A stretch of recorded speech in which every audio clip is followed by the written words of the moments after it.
श्री राजेंद्र सिंह सिजवारी जी, आदरणीय श्री भट्ट जी आए हैं। मैं पूरी अपने सुधा की तरफ से भी और प्रतिभागियों की तरफ से भी आपका हार्दिक स्वागत करता हूं, अभिनंदन करता हूं।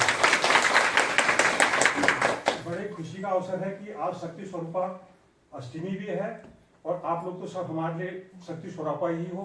मैं तो हमारे लिए तो ये व्रत ये हो गया कि प्रशिक्षण में आप लोगों ने हमको सुना, आपके अनुभव हमने लिए। हालांकि यह कहना तो अतिशयोक्ति होगी हम महिलाओं को ट्रेनिंग दे सकते हैं, क्योंकि जिस महिला ने राम को जन्म दिया, कृष्ण को जन्म दिया, बुद्ध को दिया, प्लेटो को दिया, अरस्तु को दिया, महात्मा गांधी को दिया, भीम अर्जुन, अनेकों अनेक नाम है, वो महिला कभी कमजोर हो ही नहीं सकती है। बस ये कि जो किताबी बातें हमारे पास हैं, जो कुछ हमको सरकार ने ट्रेनिंग के माध्यम से दिया है, वो हमने आप तक पहुंचाने की कोशिश करी। उसमें हम कितने सफल हो पाए या विफल हो पाए वो तो मैं नहीं जानता, लेकिन मैंने पूरा प्रयास करा, मेरी टीम ने पूरा प्रयास करा कि वो बातें जो कि आधी आबादी जो पीछे पिछड़ गई है वो मुख्य धारा में कैसे आए, वो आर्थिक नियोजन में कैसे भागीदारी, उसी पर हमने चर्चा करी। मैं पुनः आपका स्वागत कर देता हूँ। जिस महाविद्यालय से हमारे आदरणीय पंडित जी आए हैं उसका भी थोड़ा संक्षिप्त परिचय दे दूँ। पंडित अभी रुकेंगी मैडम? पंडित मदन मोहन उपाध्याय जी का जन्म 25 अगस्त 1910 को आपके बमनपुरी गांव में हुआ था। उनका शैशव काल इलाहाबाद में आनंद भवन में बीता था। वो और श्रीमती आयरन लेडी इंदिरा गांधी बचपन में साथ साथ रहे थे। उनके बड़े भाई स्वर्गीय शिवदत्त उपाध्याय जी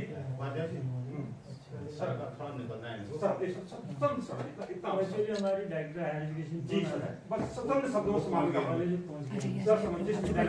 हमारा खुशी के बताया कि मदन मोहन उपाध्याय का नाम रहा। वो उनके बड़े भाई सिद्धार्थ उपाध्याय जी मोतीलाल नेहरू जी के निजी सचिव थे और उन्होंने 2 बार रीवा से चुनाव लड़ा। और आज में खुशी का अवसर है कि इतने विद्वान व्यक्ति के वार्ताएं हमारे बीच में आए। लग कीजिएगा।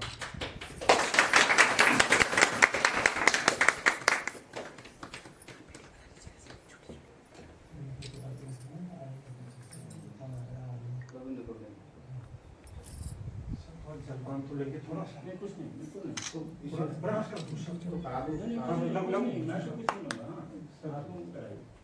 ब्रश का जूस का कप।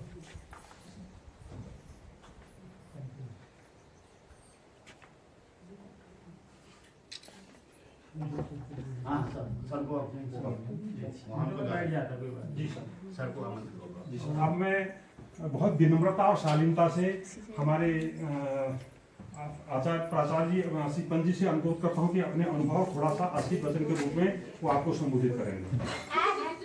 भारत सरकार ग्रामीण मंत्रालय द्वारा वित्त पोषित सुधा संस्था के श्री सिजवाली जी, श्री दीपक जी और सभी यहाँ पर उपस्थित हमारी महिला शक्ति को मैं प्रणाम करता हूँ। क्योंकि जल्दी में वो हमारे निदेशक महोदय कॉलेज आ गए हैं, मुझे भी जानकारी नहीं थी। आप सबका मैं आभार व्यक्त करता हूँ। आप लोगों के लिए कार्यक्रम सुधा संस्था आयोजित कर रही है। प्रशिक्षण का 3 दिवसीय समापन आप लोगों का है मेरे ख्याल से।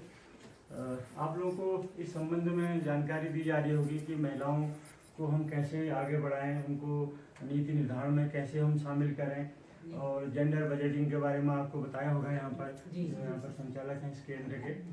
मैं सब आपका आभार व्यक्त करता हूँ। आप इन प्रशिक्षण का फायदा उठाइए और निश्चित रूप से आने वाला भविष्य हमारे महिलाओं के लिए साथ है।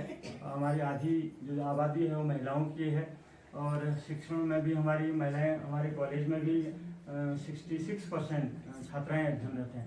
तो ये निश्चित रूप से आगे आप लोगों को मौका मिलेगा। संसद में, विधानसभा में, सब जगह महिलाओं को स्थान दिया गया है।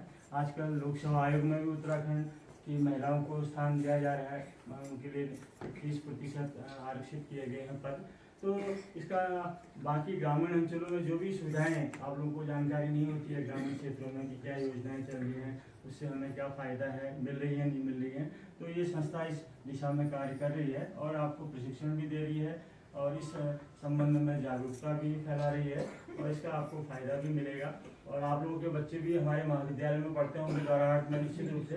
वहाँ भी हम लोग समय समय पर उद्यमिता कार्यक्रम, अभी 12 दिवसीय प्रशिक्षण कार्यक्रम हमारा चला था, तो समय समय पर हम वहाँ भी योजनाएं को चलाते हैं। छात्राओं को वहाँ पर स्कॉलरशिप भी मिलती है और उद्यम स्थापित करने के लिए भी वहाँ पर जो छात्राएं कोई उद्यम स्थापित करती हैं तो उत्तराखंड सरकार 73,000 रुपये उनको सीड फंड के रूप में भी देती है। तो महिलाओं के लिए जेंडर डेवलपमेंट के लिए ये अंतर्राष्ट्रीय स्तर पर भी काम हो रहा है, भारत स्तर पर भी ये काम हो रहा है। उत्तराखंड सरकार भी इस दिशा में काम कर रही है और मुझे उम्मीद है आप लोगों को निश्चित इस 3 दिवसीय प्रशिक्षण का फायदा निश्चित रूप से मिलेगा। मैं पुनः आप सबका आभार व्यक्त करता हूँ।